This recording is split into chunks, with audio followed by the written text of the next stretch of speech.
আজকে যারা কথা বলছেন যে সংবিধান স্থগিত করা যায় না, সংবিধান অকার্যকর হয় না, তারা তাদের অতীত রাজনৈতিক ইতিহাস সম্পর্কে ভালো জানেন না। ডক্ট্রিন অফ নেসেসিটির কারণে মার্শাল ল প্রক্লেমেশন যখন জারি থাকে তখন সংবিধানকে সাসপেন্ড করা যায়। আর যখন গণ অভ্যুত্থান হয়, গণ অভ্যুত্থানের কারণে জনগণের ইচ্ছার বহিঃপ্রকাশের মাধ্যমে যে সরকার গঠিত হয়, সেই সরকার চাইলেই প্রক্লেমেশন কিংবা রেফারেন্ডামের মাধ্যমে সংবিধান স্থগিত করে নতুন সংবিধান জারি করতে পারেন। 5ই আগস্টের পরে 8ই আগস্টে একটি সরকার গঠিত হয়। 5, 6, 7, 8 তারিখ সন্ধ্যা পর্যন্ত বাংলাদেশে কোনো কার্যকর সরকার ব্যবস্থা ছিল না। 8ই আগস্টে প্রথম যখন সরকার গঠিত হয় তখন আমাদের সুপ্রিম কোর্টের কাছে একটি রেফারেন্স চাওয়া হয়। এই রেফারেন্সে সুপ্রিম কোর্ট মতামত দেন ইমার্জেন্সি বেসিসে ডক্ট্রিন অফ নেসেসিটির ভিত্তিতে একটা অন্তর্বর্তীকালীন সরকার গঠন করা। আমি মনে করি এটাই হলো বর্তমান সরকার গঠনের ক্ষেত্রে সবচাইতে বড় ভুল হয়েছে। এটা হলো সাংবিধানিকভাবে সবচাইতে বড় মিস্টেক। এই মিস্টেক করা উচিত হয় নাই। এই সরকার হওয়া উচিত ছিল জনগণের অভিপ্রায়ের ভিত্তিতে গঠিত সরকার। এই সরকার কোনো 106 অনুচ্ছেদ দ্বারা প্রধান বিচারপতির কাছে পাঠানো রেফারেন্সের ভিত্তিতে গঠিত সরকার ব্যবস্থা নয়, যেখানে দেশের প্রধান বিচারপতি সহ সুপ্রিম কোর্টেই কাজ করে নাই, যেখানে প্রাইম মিনিস্টার সহ মিনিস্টার্স নাই, যেখানে পার্লামেন্ট নাই, সেখানে এই ছোট্ট সংবিধান কি করে কাজ করবে, কার মাধ্যমে কাজ করবে? এই প্রশ্নের উত্তর পরবর্তীতে আছে। 8ই আগস্ট 2024-এ জনগণের অভিপ্রায়ের পরম অভিব্যক্তি, সংবিধানের কথা বলা আছে পরম অভিব্যক্তি, ইংরেজিতে বলে solemn expression of the will of the people. 5ই আগস্টে যা হয়েছে এটা দেশের সকল শ্রেণী পেশার মানুষের অভিব্যক্তির পরম প্রকাশ হয়েছে এবং জাতীয় ঐক্যমত্যের ভিত্তিতে বর্তমান সরকার গঠিত হয়। সংবিধানের অনুচ্ছেদ 7-এ বর্ণিত বিধানের আলোকে জনগণের অভিপ্রায় এই সরকারের বৈধতার স্বীকৃত উৎস এবং আইনি ভিত্তি। তাহলে একটা কথায় সকলকে ক্লিয়ারলি আন্ডারস্ট্যান্ড করতে হবে, এই সরকারের মূল ভিত্তি সংবিধানের 106 অনুচ্ছেদ নয়। এই সরকারের মূল ভিত্তি জনগণের ইচ্ছার চরম বহিঃপ্রকাশেই হলো সরকারের মূল ভিত্তি। এর বাইরে যে যা ইন্টারপ্রিটেশন দিবেন, যে যা কথাই বলবেন না কেন, তা এই ভারতীয় সাবকন্টিনেন্টের সাংবিধানিক জুরিসপ্রুডেন্স দ্বারা তাদের এই কথা সাপোর্টেড নয়। লাস্টের প্যারাগ্রাফ, জনগণের অভিপ্রায়ের চরম অভিব্যক্তি রূপে গঠিত সরকার প্রক্লেমেশনের মাধ্যমে জুলাই সনদকে সংবিধানের অংশ হিসেবে অন্তর্ভুক্ত করতে পারে। 1971 সালে 10 এপ্রিল অস্থায়ী সরকারের পঠিত স্বাধীনতার ঘোষণাপত্র দ্য প্রক্লেমেশন অফ ইন্ডিপেন্ডেন্স 1971 মহান মুক্তিযুদ্ধের ঐতিহাসিক জীবন্ত দলিল, যা বাংলাদেশের প্রথম সংবিধান। গুরুত্বের বিবেচনায় জুলাই সনদ একই মর্যাদার অধিকারী।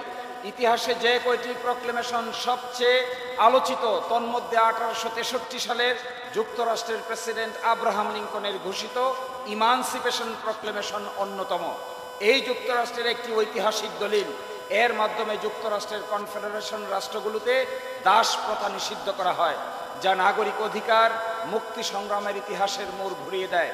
এছাড়াও জুলাই সনদ বাস্তবায়নের আরেকটি কার্যকরী পদ্ধতি হতে পারে গণভোট। জুলাই সনদের কোনো বিধানের সাথে বিদ্যমান সংবিধানের কোনো অংশ সাংঘর্ষিক হলে জুলাই সনদ প্রাধান্য পাবে। দুটো কনসেপ্ট, একটা কনসেপ্ট হলো প্রক্লেমেশন, আরেকটা কনসেপ্ট হলো রেফারেন্ডাম। প্রক্লেমেশনের মাধ্যমেও এই বিদ্যমান গ্যাপ, সাংবিধানিক সংকট মোকাবেলা করা সম্ভব। আরেকটা পদ্ধতি আছে রেফারেন্ডাম, গণভোট। গণভোটের মাধ্যমেও সাংবিধানিক সংকট মোকাবেলা করা সম্ভব। তার উদাহরণ আমাদের দেশে আছে। তার কয়েকটা ঘটনা আমি আপনাদেরকে উল্লেখ করতে চাই। 15ই আগস্ট 1975 সালে শেখ মুজিবকে যখন হত্যা করা হয়, খন্দকার মুস্তাক আহমদ এসে মার্শাল ল জারি করেন। তিনি এসে বলেন, I mister Khondaker Mostaq Ahmad, is hereby declaring the martial law proclamation.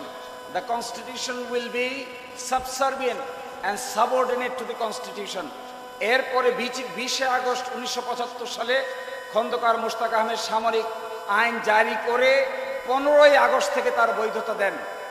এরপরে 8 নভেম্বর 1975 রাষ্ট্রপতি বিচারপতি আবু সাদাত মোহাম্মদ সায়েম প্রধান সামরিক আইন প্রশাসক নিযুক্ত হন এবং মেজর জেনারেল জিয়াউর রহমান উপপ্রধান সামরিক আইন প্রশাসক নিযুক্ত হন। 29 নভেম্বর 1976 সাল বিচারপতি সায়েম প্রধান সামরিক আইন প্রশাসকের পদ থেকে অব্যাহতি নেন এবং ওই দিন 29 নভেম্বর 1976 সালে মেজর জেনারেল জিয়াউর রহমানকে CMLA চিফ মার্শাল ল অ্যাডমিনিস্ট্রেটরের দায়িত্ব দেওয়া হয়। তারপর এই দিন থেকে শুরু করে 6 মাস পরে 31 মে 1977 গণভোট অনুষ্ঠিত হয়, যেখানে 88% ভোট পেয়ে মেজর জেনারেল জিয়াউর রহমান জনগণের আস্থা অর্জন করেন এবং রেফারেন্ডামের মাধ্যমে তা অ্যাপ্রুভ করা হয়। একই সাথে 30 মে 1977 সালে মার্শাল ল অর্ডার নম্বর 1 1977 জারি করে বাংলাদেশের কনস্টিটিউশনে আমূল পরিবর্তন আনয়ন করেন। কি পরিবর্তন আনয়ন করেন?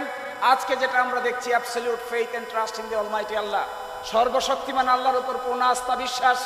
আজকে যে গণতন্ত্রের কথা বলা হচ্ছে, আজকে যে socialism meaning economic and social জাস্টিসের কথা বলা হচ্ছে, তার সব কিছুই করা হয়েছিল 31 মে 1977 সালে সামরিক ফরমান বলে। একই সাথে ইন্টারেস্টিং ফ্যাক্ট দেখেন, 18 জানুয়ারি 1979 সালে সামরিক আইনের অধীনে জাতীয় সংসদ নির্বাচন অনুষ্ঠিত হয়। বিএনপি সংসদে সংখ্যাগরিষ্ঠতা লাভ করে। 6 এপ্রিল 1979 সালে সন্ধ্যা 8টা থেকে সামরিক আইন প্রত্যাহার করা হয়। 7 এপ্রিল 1979 সালে গেজেট প্রকাশের মাধ্যমে সামরিক আইন প্রত্যাহার কার্যকর করা হয়। এরই মাধ্যমে সামরিক আইনের অবসান ঘটে, বাংলাদেশে মাল্টি পার্টি ডেমোক্রেসি এস্টাবলিশ হয়।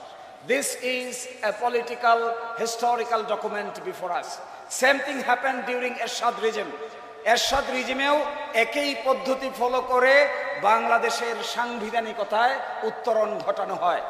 এই আলোচনা করেছি আমি আমার প্যারাগ্রাফগুলোর অপর পৃষ্ঠায়। প্রথম যে বড় প্যারাগ্রাফটা আছে, পুরোটার কেন্দ্রবিন্দু এটা। এরপরে লাস্টের দ্বিতীয় প্যারাগ্রাফ, 30 মে 1981 মেজর জেনারেল জিয়াউর রহমান শাহাদত বরণ করলে বিচারপতি আব্দুস সাত্তার রাষ্ট্রপতির দায়িত্ব অধিষ্ঠিত হন। 1982 সালের 24 মার্চ তৎকালীন সেনাপ্রধান হুসাইন মাহমুদ এরশাদ সামরিক অভ্যুত্থানের মাধ্যমে ক্ষমতা দখল করে নিজেকে প্রধান সামরিক আইন প্রশাসক ঘোষণা করেন, চিফ মার্শাল ল অ্যাডমিনিস্ট্রেটর। 1982 সালের 27 মার্চ তিনি সংসদ ভেঙে দিয়ে সংবিধান স্থগিত করেন। আজকে যারা কথা বলছেন যে সংবিধান স্থগিত করা যায় না, সংবিধান অকার্যকর হয় না, তারা তাদের অতীত রাজনৈতিক ইতিহাস সম্পর্কে ভালো জানেন না। 1986 সালে 11 নভেম্বর সামরিক আইন প্রত্যাহার করে আংশিক সাংবিধানিক শাসন বলবৎ করেন। পরবর্তীতে 1988 সালের মার্চ মাসে সংসদীয় নির্বাচনের আয়োজন করলে দেশের সকল বিরোধী দল উক্ত নির্বাচনে অংশগ্রহণ বর্জন করেন।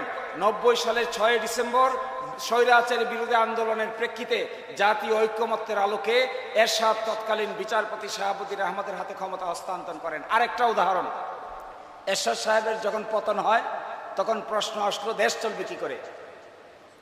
তখন বাংলাদেশের প্রধান বিচারপতি ছিলেন বিচারপতি শাহাবুদ্দিন আহমেদ। বিচারপতি শাহাবুদ্দিন আহমেদকে কনস্টিটিউশনে না থাকা সত্ত্বেও তাকে প্রধান বিচারপতির পদ থেকে নিয়ে যাওয়া হয়, তাকে দায়িত্ব দেওয়া হয়, তিনি দায়িত্ব পালন করেন। দায়িত্ব পালন করে আবার তিনি বাংলাদেশের প্রধান বিচারপতি হন। প্রধান বিচারপতি হয়ে তারপরে তিনি রিটায়ার করেন। এইটাই বাংলাদেশের সংবিধানে সাংবিধানিকভাবে সংশোধনী আকারে অ্যাপ্রুভ করা হয়েছে।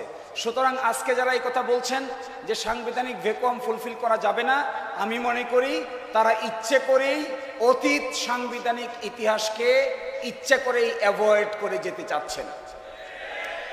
পূর্বের শাসকগণ সামরিক আইন জারির মাধ্যমে সংবিধানের উল্লেখযোগ্য বিধানাবলী স্থগিত করেছেন। কেউ বলতে পারেন যে আমি হয়তো সামরিক আইনের পক্ষে কথা বলছি। No, I am not in favor of martial law. I am not in favor of military law. I am not in favor of military rules, regulations and proclamations. Then what I am in favor? I am telling doctrine of necessity-র কারণে martial ল proclamation যখন জারি থাকে তখন সংবিধানকে suspend করা যায়। আর যখন গণ অভ্যুত্থান হয়, গণ অভ্যুত্থানের কারণে জনগণের ইচ্ছার বহিঃপ্রকাশের মাধ্যমে যে সরকার গঠিত হয়, সেই সরকার চাইলেই প্রক্লেমেশন কিংবা রেফারেন্ডামের মাধ্যমে সংবিধান স্থগিত করে নতুন সংবিধান জারি করতে পারেন। এই হিসেবে ডক্ট্রিন অফ নেসেসিটির মার্শাল লর চাইতেও গণ অভ্যুত্থানের শক্তি অনেক গুণ বেশি। Martial law is a martial law, কিন্তু জনগণের অভ্যুত্থান ইজ এ জনগণের অভ্যুত্থান। এর কার্যকারিতা ঘটেছিল ফ্রান্সে 6th রিপাবলিকের মাধ্যমে, এর কার্যকারিতা ঘটেছে আমেরিকায়, এর কার্যকারিতার সবচাইতে ভালো উদাহরণ হলো ফ্রান্সে। ফ্রান্সে প্রথম রিপাবলিক, দ্বিতীয় রিপাবলিক, তৃতীয় রিপাবলিক, চতুর্থ, পঞ্চম এবং ষষ্ঠ রিপাবলিক আছে। এই ষষ্ঠ রিপাবলিকের মাধ্যমে গণ অভ্যুত্থানের ভিত্তিতে তারা তাদের নতুন সংবিধান প্রণয়ন করেছিল।